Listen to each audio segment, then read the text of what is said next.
Hey guys, Coach Gaglione from GaglioneStrength.com. Thank you guys for stopping by. I just wanted you guys to make sure before you leave, check out the links below for more information on how we can get you stronger. And now on to our Meathead Monday tip of the week. Hey guys, Coach Gaglione here, GaglioneStrength.com. We got Gina Aversa here. She's our lovely demonstrator of the day, okay? So today we're talking about mobility for powerlifting. A lot of times people aren't sure, should I stretch? How much should I stretch? What should I do? So basically there's three key points we want to focus on when we're doing a powerlifting type warm-up as far as mobility is concerned. We want to work on mobilizing the upper back here, so we call that the thoracic spine. We want to mobilize our hips here, and we also want to mobilize our ankles. These are the three key areas that we want to hit that's going to allow us to get in better positions for the bench, the squat, and the deadlift. These are very critical points. We also want to just check our mobility to see. So a couple of things we're going to assess first where she's at. So Gina's pretty flexible, but let's just take a look at some things we can see. So we're going to line her on her back first. So this is a good way to test your hips. So let's just scoot this way. So this is a hip flexion test with a straight leg. So we're going to just raise one leg up as high as you can. So you can see Gina is pretty good. So this is I would consider this really good mobility.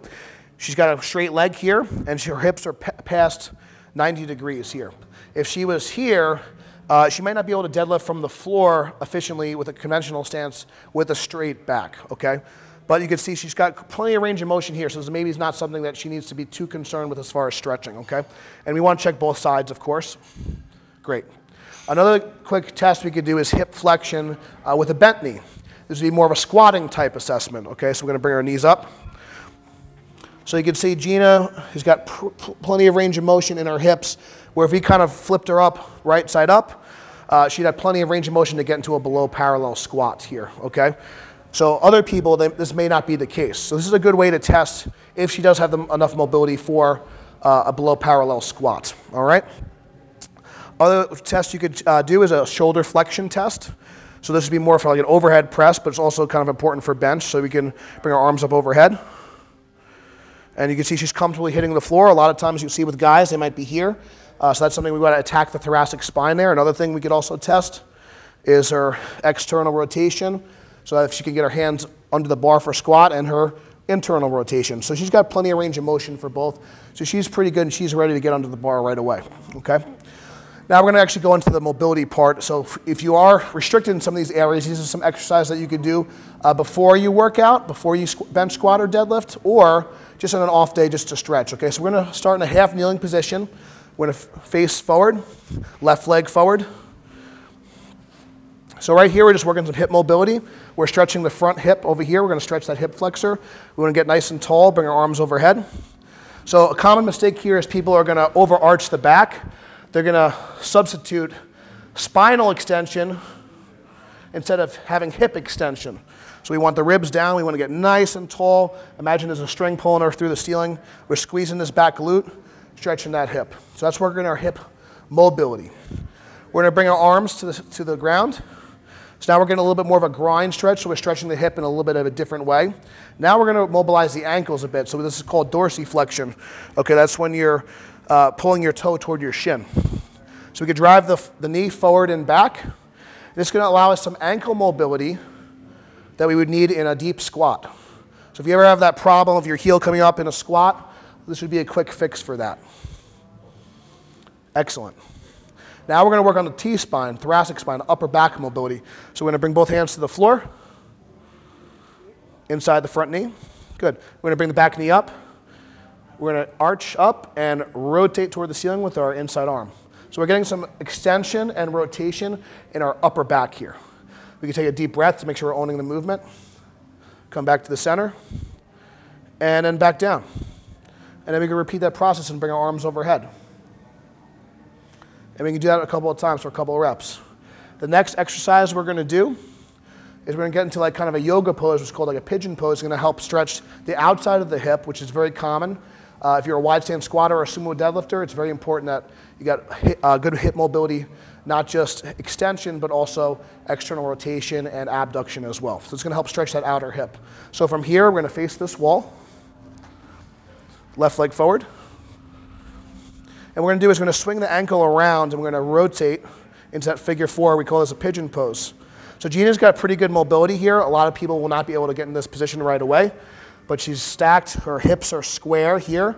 And if she wants to deepen the stretch a little more, she can kind of kiss the ground and then come back up. So she's got great range of motion here. So she's not going to need to spend a lot of time in this position. Other people will. And then she can come back to the center. Excellent work. So now we're going to stand up. So if you had only a couple of minutes to warm up before a squat workout, this next move is for you. This is what you want to do, okay? So this is a little squat flow that we like to do. So again, we're going to be working on thoracic spine mobility, ankle mobility, hip mobility, as well as practicing and rehearsing the movement for the squat and the deadlift, okay? So we're going to hip hinge back to start. So we're trying to reach with our arms, reach with our butt. So we're practicing that good deadlift position. Toe touch. Stretching the hamstrings here. Pull yourself down to a deep squat.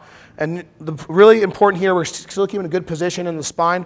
We're using our forearms to stretch our groin a little bit. We're going to put our hands together like we're praying. Pulling the chest proud. Using the elbows to pry open the thighs. Getting some hip mobility here. We're going to bring one arm to the ground, one arm to the ceiling. Getting some thoracic extension and rotation here.